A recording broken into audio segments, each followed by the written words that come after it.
Hi, this is Scott with Horsepower Motorworks.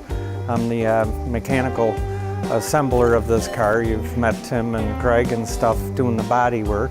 And this is again our 1938 Mercedes 170 VS that we're getting ready for a show in a few weeks.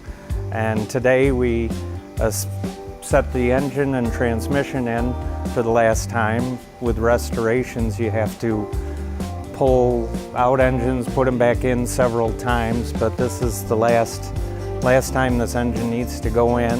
And so now we're hooking up fuel lines, brake lines. Over here we're hooking up the drive shaft to the back of the transmission and other small parts. And then in the back, I've gone through it and we just double checking everything's tight on it. Bolt up the drive shaft, which is under here, and all the brake lines, emergency brake cables, all that, making sure everything's tight and has cotter pins in it.